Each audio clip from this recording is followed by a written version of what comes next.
آ رہے ہیں وہ تمام مناظر جو انہوں نے جب وہ ایشیا کپ جو پہلے والا جیتا تھا نا، اور اس کے بعد جو انہوں نے وہ گھٹیا حرکتیں کی تھیں اس پورے ٹورنامنٹ میں کہ جی ہم ہاتھ نہیں ملائیں گے، ہم آگے نہیں ہوں گے، ہم یہ نہیں کریں گے، ہم وہ نہیں کریں گے، یہ وہ گندی ذہنیت ہے، یہ وہ گھٹیا ذہن ان لوگوں کے اتنے نیچے گرے ہوئے ان لوگوں کے دماغ ہیں کہ یہ وہ چیز وہاں پہ چل رہی تھی۔ اور اس کے بعد جب وہ جیتے تھے، جب یہ فائنل جیتے تھے، تو انہوں نے محسن نقوی سے ایشیا کپ کی ٹرافی لینے سے انکار کر دیا تھا۔ تو یہاں پہ بھی بہت ضروری تھا کہ محسن نقوی کے ساتھ جو کچھ کیا گیا تھا اس وقت انڈر 19 کے اندر پاکستان کا جیتنا بہت ضروری تھا۔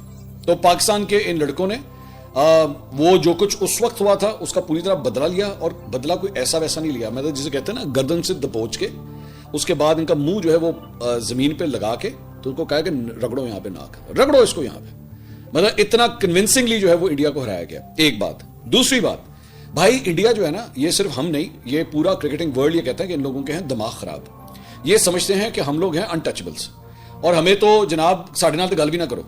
اچھا ذہن میں رکھیے گا کہ یہ لوگ آئی پی ایل کے اندر جو ہے وہ انڈر 19 کے لڑکوں کو مختلف جو ٹیمز ہوتی ہیں نا ان کے ساتھ اٹیچ کرواتے ہیں تاکہ ان کو ایکسپوجر مل سکے۔ اب آپ کو پتا ہے آئی پی ایل کتنا بڑا ایونٹ ہے، ٹھیک ہے؟ تو یہ ان کی جو انڈیا کی ٹیم آئی ہوئی تھی انڈر 19 کی، ان میں سے بہت سے لڑکے جو ہیں وہ مختلف فرینچائزز کے ساتھ وہاں پہ اٹیچڈ ہیں، اور ان کو کیا ایکسپوجر ملتا ہے وہاں پہ، انٹرنیشنل کرکٹرز کے ساتھ کھیلنے کا کتنا موقع ملتا ہے، اور اس سے ان کی کتنی گرومنگ ہوتی ہے، آپ کو اسی سے آئیڈیا ہو سکتا ہے۔ تو ایسی ٹیم کو جن کے دماغ خراب ہوں اور جن کو اتنی فیسلٹیز حاصل ہوں، پیسے کی کوئی کمی نہیں، آپ جانتے ہیں کہ انڈیا کے اندر کرکٹ جو ہے اسے پوجا جاتا ہے وہاں پہ، مطلب یہ صورتحال ہے۔ تو ایسی ٹیم کو پاکستان جب شکست دے تو دل کو ٹھنڈ نہیں پڑے گی تو اور کیا ہوگا، ٹھیک ہے؟ So it was not just game of cricket, کیونکہ گیم آف کرکٹ میں سے یہ خود نکلے ہیں، انہوں نے اس کو دشمنی بنا دیا، انہوں نے اس کو بنا دیا ایک بات۔ تو اس لیے بہت ضروری تھا کہ پاکستان جو ہے نا ان کو ناک کو چنے چباتا، اچھی طرح ان کا ناک رگڑواتا، اور وہ ہمارے لڑکوں نے کر کے دکھایا، ایک بات۔ دوسری بات یہ، میں دیکھ رہا تھا ان کے وہ باقی جو لونڈے چھونڈے وغیرہ جو لگے ہوتے ہیں یوٹیوب کے اوپر اور بیٹھ کے مختلف چینلز جو کرکٹ کے چلاتے ہیں، وہ منہ ان کے بجے ہوئے، زمانے ان کی باہر آئی ہوئی، ڈیلوں میں سے پانی نکل رہا ہے کہ جناب یہ سڑنا کی ہو گیا ہے۔ کیوں میں یہ کہتا ہوں، اکثر اوقات پاکستان کے بارے میں نا ہمارے چند کرکٹرز ہیں جن کو بڑی تکلیف ہوتی ہے، وہ اکثر اوقات کہتے ہیں جناب پاکستان میں ٹیلنٹ کیا ہے؟ کدھر ہے پاکستان میں ٹیلنٹ؟ پاکستان میں تو لڑکا ہی نہیں آ رہا، پاکستان میں تو پرفارمنس ہی کوئی نہیں ہے۔ دیکھ لو پرفارمنس، آپ نے دنیا کی ایک سپر کرکٹ کی سپر پاور کو آپ نے شکست دی ہے، تو لڑکوں میں ٹیلنٹ ہے تو یہ کر رہے ہیں نا۔ میں ان میں سے 2-4 لڑکوں کو خود بھی جانتا ہوں میں کہ وہ ماشاءاللہ، مطلب میرے کوئی پرسنل لیول پہ نہیں، لیکن I have been following them. So بڑا ٹیلنٹ ہے یہ۔ ہمارا ایک لڑکا ہے عثمان خان، اس میں فائنل میں اس نے صرف 35 رن سکور کیے، یہ بڑا بریلینٹ بیٹ ہے یہ۔ اور سمیر منہاس جو ہے وہ مین آف دا میچ ہوا اور مین آف دا ٹورنامنٹ ہوا for scoring the highest number of runs. تو ٹیلنٹ اللہ کا شکر ہے بہت ہے بھائی، صرف گرومنگ کرنے کی ضرورت ہے، ان کو صحیح ڈائریکشن دینے کی ضرورت ہے۔ اور دوسری بات یہ، آخر میں ایک اسٹوری سے آگے اگلی اسٹوری پہ جانے سے پہلے ایک پیغام اپنے پڑوسیوں کے لیے۔ جنگ ہوئی، آپ نے ادھر بھی مار کھائی، 6 جہاز آپ کے وہاں پہ گرے، اور اس کے بعد یہ 11 جہاز آپ کے یہاں پہ گرے۔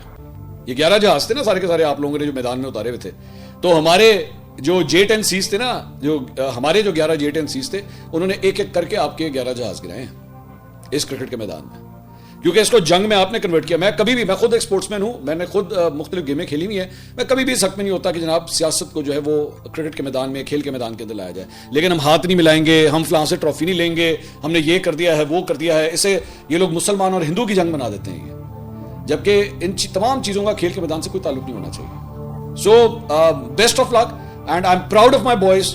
دل کر رہا ہے کہ انہوں نے جفیاں پاواں جدو واپس آتے ہیں، انہوں نے منہ مٹھائیاں زبردستی پائی ہے، ٹھیک ہے، انہوں نے خوش کر کے رکھ دیا، مطلب اتوار کے دن جو ہے نا لٹرلی سیلیبریٹ کر کے رکھ دیا۔ میں تو آپ سوچ نہیں سکتے، مجھے جب میں ان لوگوں کو جب پھینٹا پڑتا ہے نا انڈینس کو، چاہے وہ جنگ کا میدان ہو یا کھیل کا میدان ہو، بھائی ادھر بہت ٹھنڈ پڑتی ہے، آپ مانیں یا نہ مانیں، مجھے تو بہت خوشی ہوتی ہے۔ تو میں اب چاہوں گا کہ گورنمنٹ آف پاکستان جو ہے وہ محسن نقوی صاحب پرائم منسٹر ان بچوں کو بلائیں، تھپکی دیں، ان کا خیال رکھیں، ان کو انعامات دیں، کیونکہ انہوں نے مارکا مارا ہے انہوں نے مارکا مارا ہے، and support them, totally support them.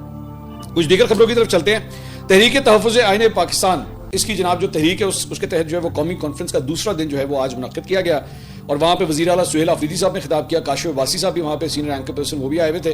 Sohail Afridi صاحب کا پہلے بیان جو ہے وہ شیئر کرتے تھے، انہوں نے کہا جی پاکستان میں مسئلہ یہ ہے کہ جس کا جو کام ہے وہ کام نہیں کر رہا۔ ہم جرگے کے بعد ہمارے مہمانوں کو جن کا تعلق پی ٹی ایم سے تھا ان کو اسمبلی کے باہر اٹھا لیا۔ میں نے ان سے کہا کہ آپ لوگوں کو زمینی حقائق کا علم نہیں ہے اور آپ کسی کے کہنے پر لوگوں کو اٹھا لیتے ہیں، اس سے ثابت ہوتا ہے کہ آپ کے مشیر بہت بیوقوف ہیں۔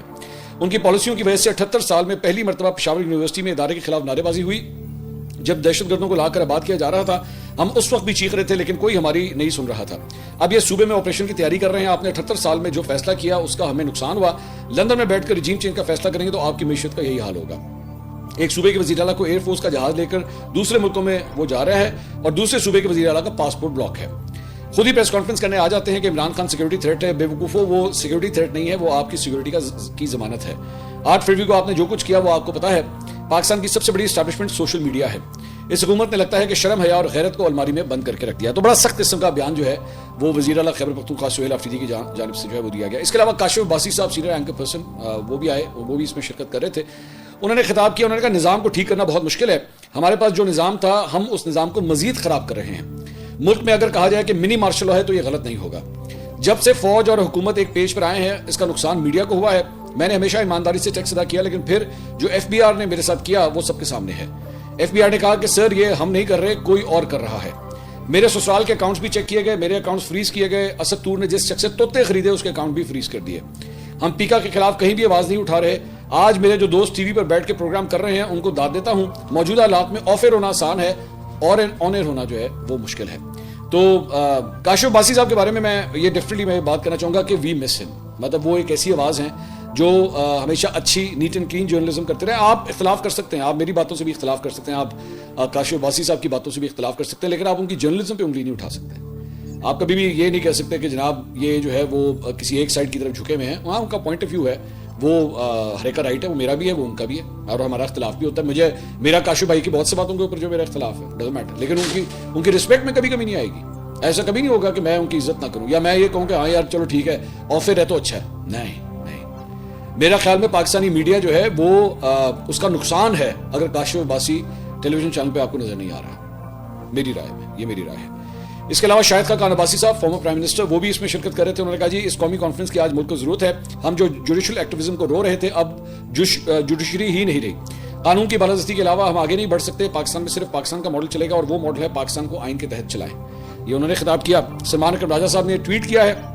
انہوں نے کہا مراد سعید کبھی پولیٹیکل کمیٹی کا حصہ نہیں تھے.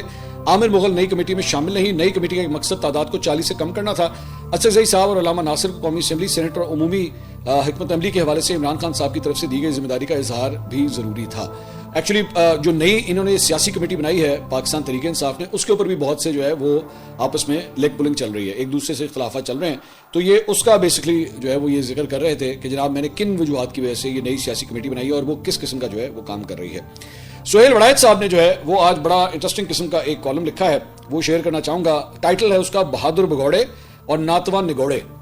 تو لونڈے لپاڑوں سے جو ہے وہ بھگوڑے اور نگوڑوں تک جو ہے وہ بات آ گئی ہے.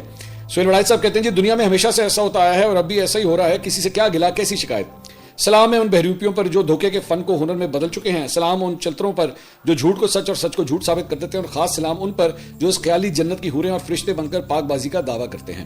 پوری انسانی تاریخ میں بھگوڑے کبھی بہادر نہیں ٹھہرے, مگر آج کل بھگوڑے سب سے بہادر تصور کیے جا رہے ہیں. اور جو مٹی ہیں اور مٹی سے جڑے ہوئے ہیں پڑے ہیں وہ بزدل, کمپرومائز اور لفافے قرار پائے ہیں.